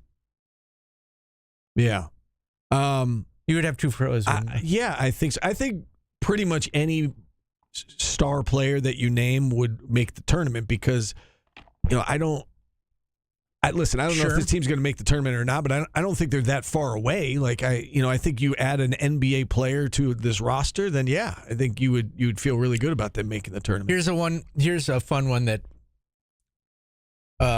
is interesting because he's not like an all-time great, but Wes Johnson. We put Wes Johnson on this team. Did they make the tournament? He was. He had the same numbers as he did. Yeah, he was so good, and he adds something that this team needs, which is the 3-point shooting. He can knock down. Yeah, I think they make the tournament with athleticism, Wes Johnson. size. Sherm Douglas. Sherm's a tough case because listen, Sherm was when I was a kid. There was a time he was my favorite player. I mean, he'd get you the ball. It's just you got to be able to score. So that's what I was going to say is that he was my favorite player at one time, but he had so much talent around him that I think that was partly why he was so good. I don't know if he would be the same difference maker on a team like this or in this day and age of basketball. Geno Thorpe. That's what LA Orange asked you. He's going to be the greatest player in Syracuse history, according to Pap. I will never forget that argument as long as I live.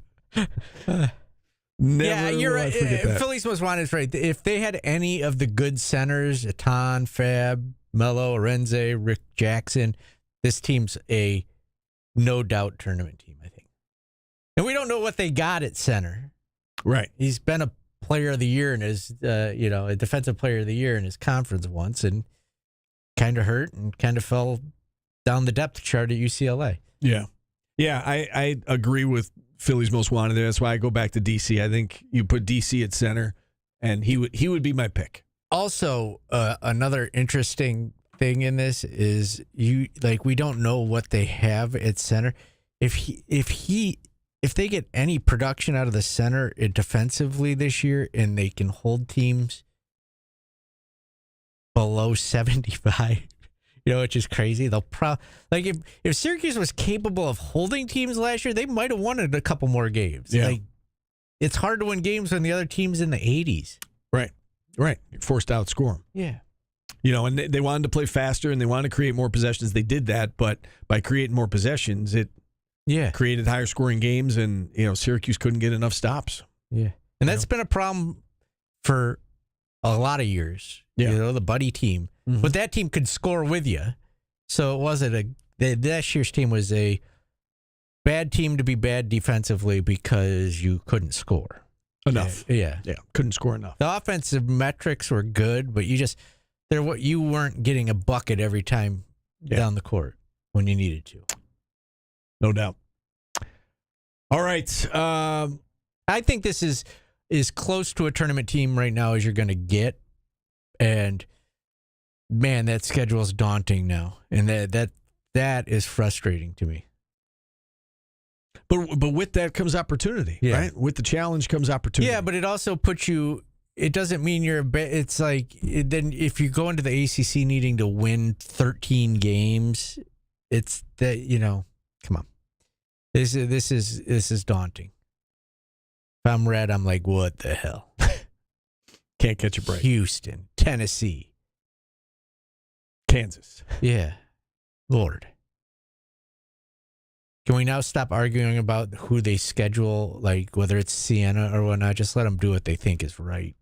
I do like the fact that you've got games you can win against decent teams at neutral sites. That's going to help your schedule. That is brilliant scheduling. If you lose them, I didn't say that. Yeah. But if they're wins, it's brilliant scheduling. Did we call up in the net where Drexel finished last year? They weren't great. But it's a neutral site game, so right. I was just seeing if did they finish in the top 100? I don't think so. No, they're outside the top 100. So it's we'll see how it plays out. I agree with you, though. You certainly get more credit winning that game away from the Dome than you do, in the Dome. It's better than playing them at home. Yeah. Drexel was 185. Oof. 17-15 last year. Okay. Take a time out. We'll come back. We'll do today's business. Yes, we've got today's business coming up on the other side. We're back after this. I have a kicker that I found on Syracuse.com that I'll run by you in the break. So get in QSportsTalk.com and ask you if you want to do it. St. Joe's was 76, by the way, in the That's net very last good. year. It's very good. Okay. Yeah, we'll talk about the kicker during the break. Back after this on ESPN Radio. Did you know, I found this on Syracuse.com, if you have sweaty crotch, when you go through TSA, it gets you stopped by the hand wavy thing? What? I don't know, but the TSA is saying if you have swamp crotch, you're probably going to get flagged by the TSA. You say that with a straight face. It's a news story on Syracuse. Woman says crotch was flagged by TSA, and then they asked a TSA agent why, and it says, unfortunately, even the sweat in your nether regions can be detected. Perspiration is probably the weirdest thing that can set off scanners. So if you got crotch rot, be sure you wash up before you go through. Yeah, if you got bat wings or...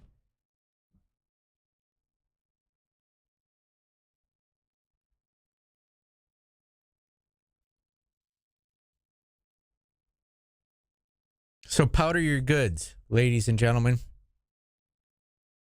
before you go through the TSA. I'll do my other story now. Thank you. You don't want to talk about stinky, sweaty crotches on the air? No. Not even a little bit. If you had to say one person you know in life who would set off the crotch detector, I'm only kidding. Who would it be?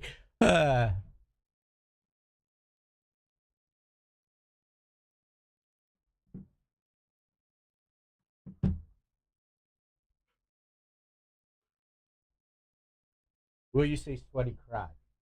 Or is that like...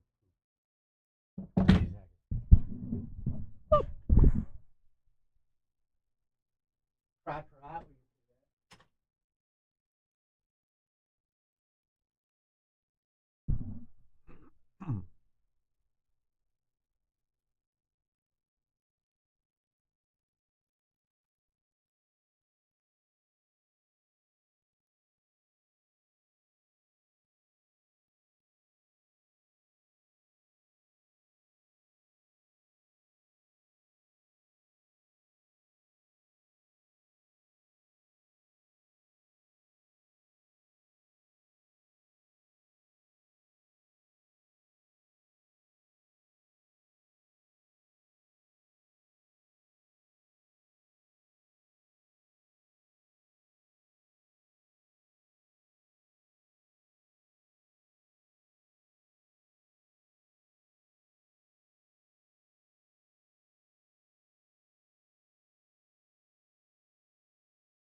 Did I tell you about my new band, Sweaty Genitals? They'll be playing K-Rockathon this year.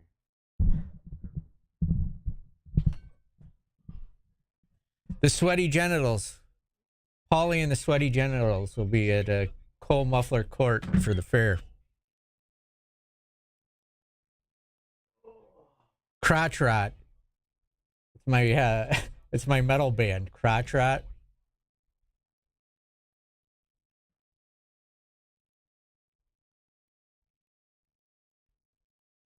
Would you guys come see my band called Crotch Rot at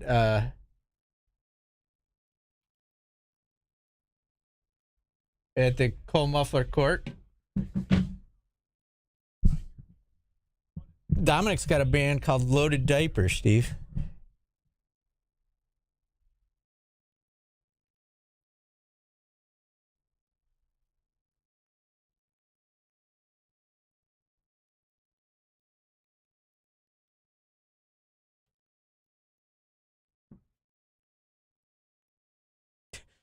What if we change the name of the show to Crotch Rot? Would you be okay with that? Welcome to Crotch Rot. I'm Steve. Good afternoon. I'm Stephen Fonte.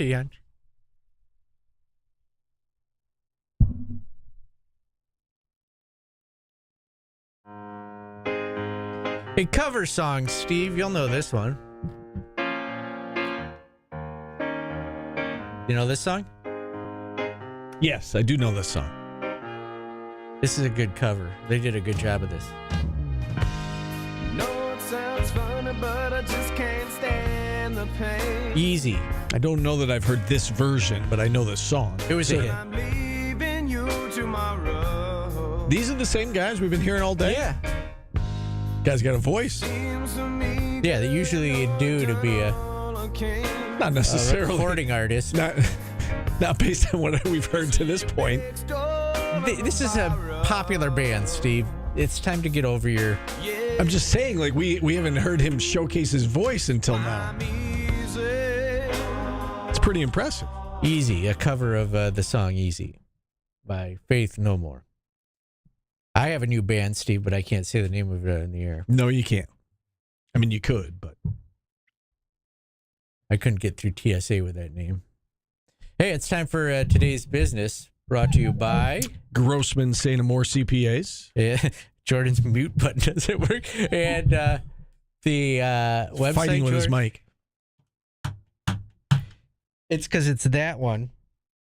No, he had the right one. He had the right one. Is it? Yeah. Where's yours? Oh, it's right there. Yeah, he had the right one. It's just not. He's it right. does not mute. It's not working. Mine works, but his does not. Someone muted the mute. Yeah. What's the website, Jordan? GSACPAs.com. What do you got for us? Well, let's start here.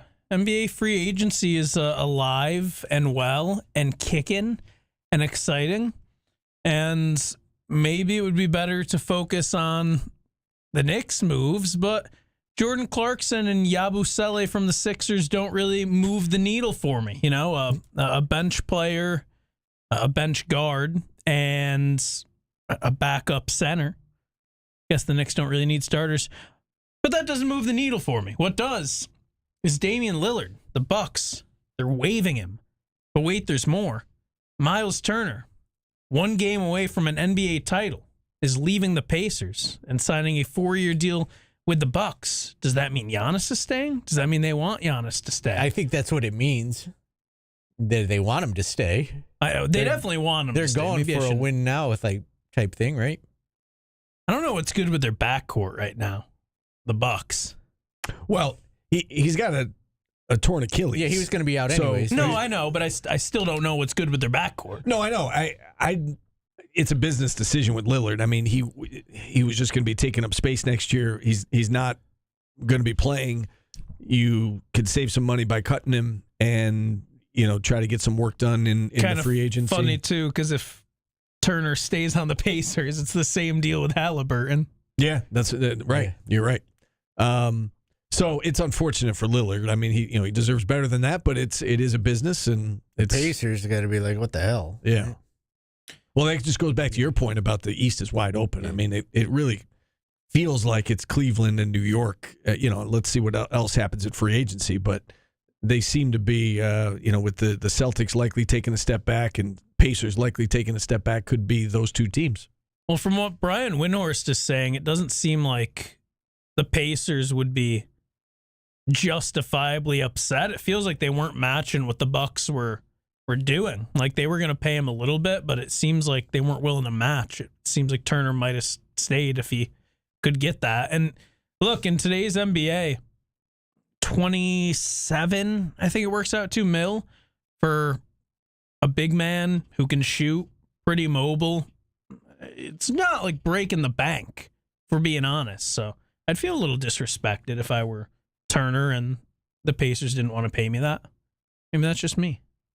Well, and again, maybe with Halliburton being out next year, maybe the Pacers are looking to the future now and thinking next year might be a lost cause. Who knows? I mean, every franchise dealing with different things, and that could be partly behind their motivation. Darren Waller is the new Dolphins solution at the tight end spot. This loosely works into yesterday's Jonnu Smith news, but he was retired and he was a rapper. That's what Darren Waller was doing. He was out there rapping, and now he's back. Giants are trading him. They get like a 6th round pick, and they give up a conditional 7th round pick the next year. Waller can make up to $5 million. Is that a fair flyer to take on a guy that at one point was one of the best receiving tight ends in the league? Or does that feel like the Dolphins shouldn't touch him with a 10-foot pole, and maybe a guy who quit sports to rap and go viral on social media is not a good fit in Miami? Well, I think you have to find, we talk about motivation. You got to find out what his motivation is. Does he seem like he's all in? Because if he's all in, he's found that love of football again and the desire to play, then yeah, I think you take a flyer on him. There's no questioning his talent. He was obviously going through a lot, right? He had injuries, went through a very public divorce, right? Maybe he's gotten on the other side of it now, and he's, I want to play football again. And if that's the case, again, there's no questioning his talent. Aren't we all going through a lot? Man, you are depressing today. I'm not making millions of dollars. I'm going through a lot. Have you lost your love of radio? Have you lost your love of the show? No, I haven't. Good. Just sometimes I got to mow my lawn. It's 90 out. Sometimes I got to walk the dog, and I don't want to walk the dog. I don't know if this has to do with Darren Waller. Yeah, any thoughts on... But his hardships are, brutal. Nobody has those. Can't make millions of dollars. Thank you. Okay, then. Yeah, that was... I have no empathy for that as a reason why he... I don't care about the empathy. I'm asking, do you think like up to $5 million for a guy who's probably going to be your starting tight ends? Is that fair? Do you take a flyer on that guy, or do you just? So you're taking issue with me saying that he's going through a lot. Yeah. Do you agree that when he stepped aside and he retired, it sounded like he was going through some things, I think emotional things? If he can play at his level, I think it's worth it. Right. That's all I was saying. Maybe he's got a clear head now.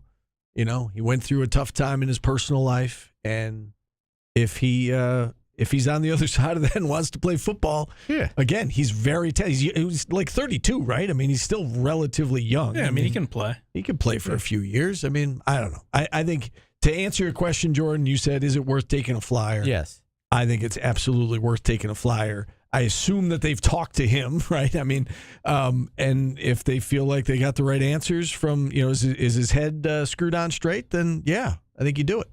Hope he's in the right mental space, so no disrespect there. But what I imagine happened is somebody played some of his songs back for him, and he heard them for the first time, and he was like, I'm not very good. He's like, oh gosh, I got to get back to football. Oh my Lord. There's our proof that you can have songs and not be good. Last thing. I know you guys aren't going to want to talk about this too much, but it needs to be said now because it's becoming legitimate. We've been talking more Jake Paul than anybody wants to over the last few years. He is now a World Boxing Association ranked cruiserweight. He is the 14th ranked cruiserweight after beating Julio Cesar Chavez, a former middleweight champion, who's been in and out of the game. I want to say he was about 40, I think. Yeah, because I remember him when I was younger. Well, there was also Julio Cesar Chavez, but this was Junior. Oh. I want to say Junior was 40, but he hadn't fought in like 3 years. Yep, he's 39 currently. Yeah, and he was fighting at, I believe, heavyweight, but he was a middleweight, or maybe it was crew. I forgot where he was fighting. But point being, like, he's fighting different weight classes, and he's been out of the game a little bit. And they even asked him, like, do you want to get back into boxing? Whatever. That being said, this means Jake Paul can fight for a legitimate boxing title. Do you think that Paul has earned respect from you guys or the community or anything and shown that he's actually decent? Or do you think that this speaks more poorly on boxing as an establishment and that it's a total joke that this guy is ranked? You're going to hate my answer on this. As long as it's an answer, I'll take it. You're going to hate my answer on this. I think it's in the middle. Like, I think he's a legitimate boxer, and he's probably 14th. And, do I think he's going to ever be, like, at the top of the game? No. But he's better than I thought he'd ever be at it, right? I mean, he's taking it somewhat seriously. It's just a shame because he's not fighting active guys, and he hasn't been great against them. But he can counter back with, look, I'm making more money and drawing more attention to the sport by fighting these names you know. It's not my fault that there aren't a ton of stars in boxing. I'm trying to help the sport. Whether that's disingenuous or not, it's not my decision, but it's clear he's taking it seriously, and it's clear he's a bigger draw than most of the guys out there in boxing. Yeah, I guess I tend to agree with what Paulie said. It is somewhere in the middle. I mean, yes, he's taking it seriously, but I also think the fact that he is a top 20 boxer in the world, that is a little bit of a joke. I mean, how long has he been doing this for? Oh, I should know his exact record. I want to say he's fought like 12 times, maybe. He's decent. Maybe. So like 3-4 years? Yeah, probably around. And he's among the top 20 in the world? I think that shows you it's a little bit watered down. I mean, you're not wrong.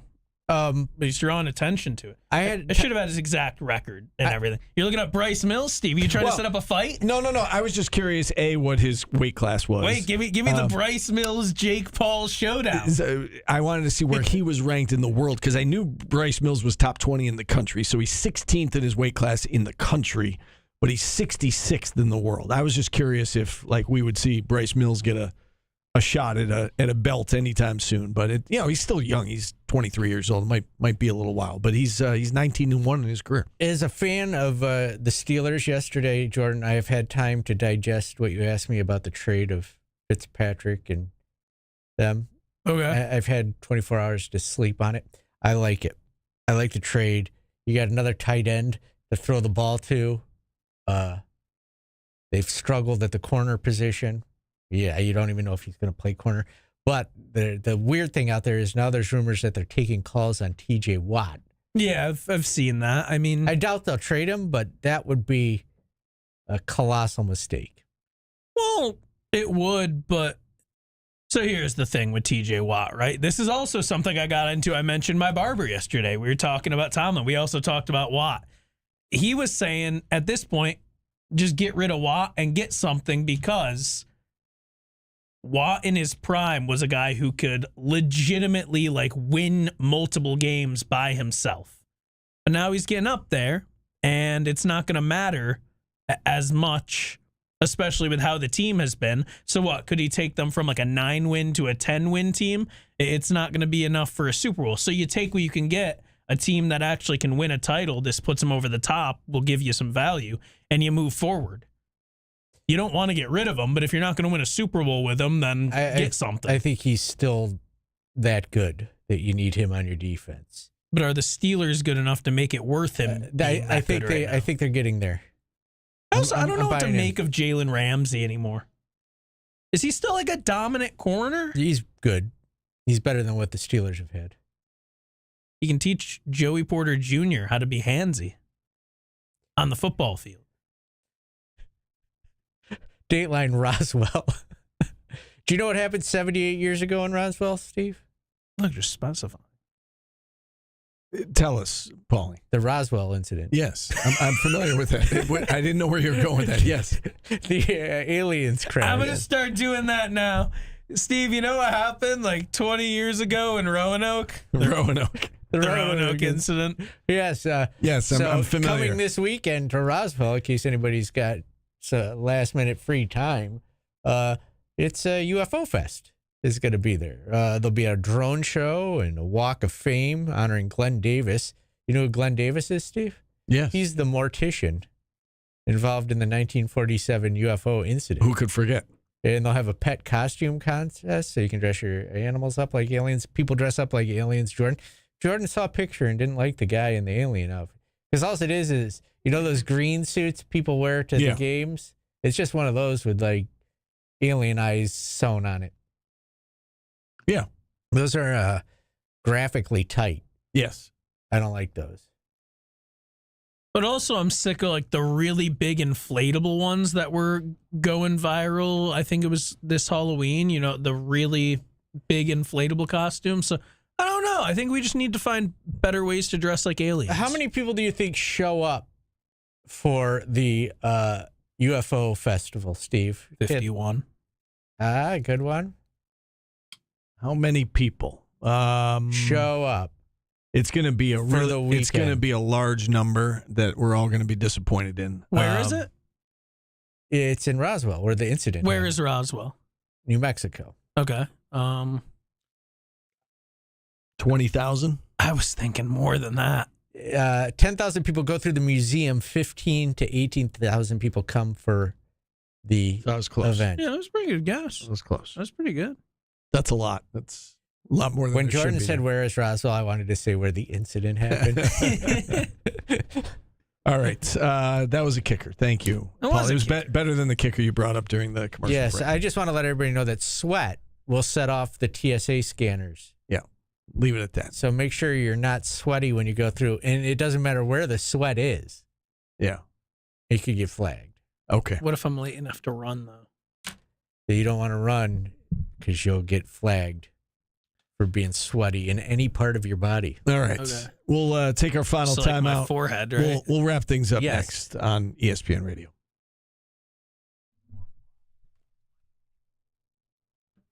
No, Gaper. This conversation happened a few weeks ago.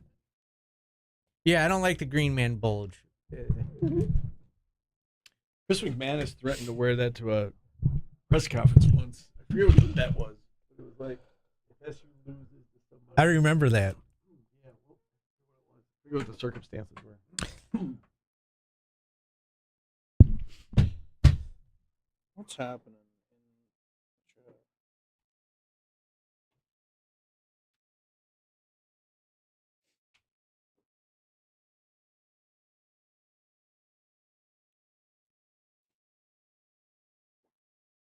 All right, you got 4 choices today.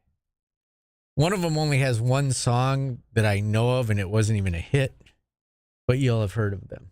Yeah, LA Orange. It also. So, for example, like I bet on Jake Paul by decision because that's just the recipe for all his fights. And you said the thing with Tyson about him holding back. It was the same thing with Chavez. Like he basically didn't throw any punches for the first 4 rounds. It was very. I don't know if it's. But also, here's the thing: Paul is like way bigger naturally than what these guys are used to fighting at. A lot of them. So maybe it's just like I don't want to go in and get knocked out. I don't know, but it's fishy. But now he claims he's going to sue people who claim his fights are rigged. So that might be defensive. That might be the funniest headline I've ever seen on Syracuse.com, by the way. Woman says her crotch was flagged by TSA. Oh. Here's what happened. Don't let him see you sweat. Your crotch ever get flagged, Steve? Old flagged crotch over here. Yeah. Is flagged crotch a good name for a man?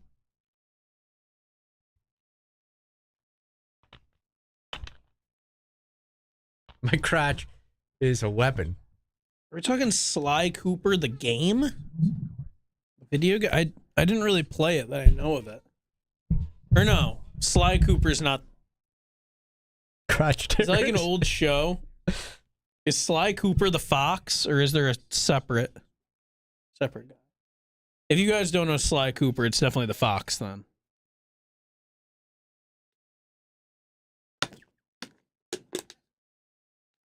Yeah, raccoon, not a fox, the raccoon. Yes, good call, Gaper. No, I didn't play that one much. That was just slightly before me. I played a little bit of Spyro the Dragon, but I really only did the skateboarding stuff. It was cool. It was a dragon who could skateboard. That was neat. Mike Roch, that's a name that we have done before. Oh, didn't he just commit to Fran Brown? Yeah. Just saying. He signed a free agent contract with the Bucks.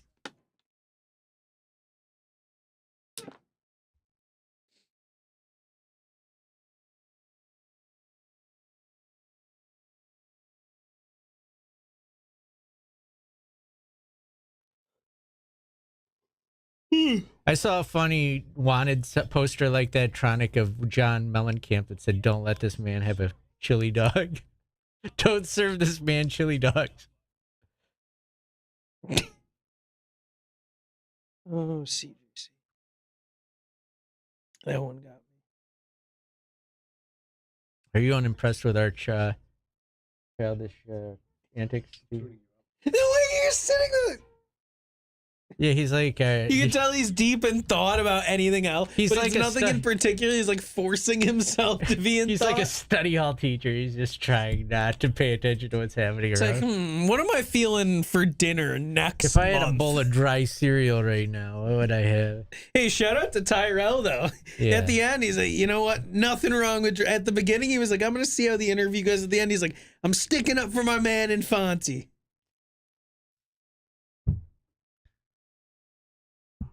Ooh. Let's see if you know the big one. You go burger or dog first on the 4th? Burger. I don't like hot dogs. Oh. What the fuck? That's fair. Your- I think I would go burger first, but the hot Your dogs eating tend- habits make me hate you sometimes. Here's the you the like hot a dogs. hot dog. People You like hot tend to dogs? make the Yes. hot dogs. I'm gonna probably have first hot 'cause dogs they're tonight. quicker, though. So am I going for a dog? You know this one? Yes, I have heard the song. Are you lying to me? No, right I now? swear to you, I have. Why would I lie to you? I don't know. Just say you're cool. Yeah, I've heard of this song. Just trying to be hip and cool. This is where I got their rappy. This is rappy. Rap-ish. You want it all, but you can't have it. Yeah. Faith No More. I know that song well. Epic. All right, your choices for tomorrow: Sheena Easton, Bush, Midnight Star, Moni Love. So Ooh. Moni Love, yeah, I do. Moni Love, who has one song. I think she's a radio disc jockey now. Moni Love, Midnight Star, Bush, Sheena Easton. So lately, you've been giving us a bunch of options, and I don't want any of them. I would vote for 3 different. I think I Groups would there. like Midnight Star. So let me ask you a question here. How many songs do all these groups have? Sheena Easton has a ton. Bush has a ton. Well, they named the baseball bats after Sheena, too. So good for a sports show. So I'm going to surprise you here. Bush is Glycerine, right? Yeah, yeah. I'm going Bush. I like that song. All right, Jordan. I don't know if you get mad that all these groups have like one song, but then you're picking. No, based Bush off has one a bunch. Bush Well, has. I Bush know, has but a you're bunch. picking based off one song. Paulie said Moni Love has one song. But I But took Moni Midnight Love Star. literally has one song. Moni in the middle, where she's at. Moni in the middle. That kind of makes me want to pick Moni Love if she literally has one song. Midnight Star has no parking on the dance floor. I am your freakazoid. Come on. That's your theme song. Remember that? We made I do remember that. Come on and wind me up. It's a very breakdance heavy band. Who'd you vote for? I voted for Midnight Star. Which one would you not have picked? I like the other one. I like Sheena Easton. I like Moni Love. Well, you said there was one that you wouldn't. Yeah, have the voted. one he picked. Yeah. Oh, okay. See, I was going to try to make it an all Steve. You don't like no parking on the dance floor? No, I mean, of the 4, that's not. I'll go I wouldn't have Moni picked Love them. because it's funny, and we'll make a chat vote here. Okay, so Bush, Midnight Star, or Moni Love. under Michael Antonio. That doesn't count. Does what Kev said? Really No, I'm not taking okay. I'm not taking a childish Never response. All right, there at once, Eric. It's Bush. Bush. Okay, good. I look So forward tomorrow we've got Bush. to it. All right. We're out of time. No Cody and no Brian. So tune in tomorrow at noon. Same No bat parking time, on the dance floor. Same bat Not channel. happening. All right. We'll see you at noon. Enjoy the rest of the day, everybody.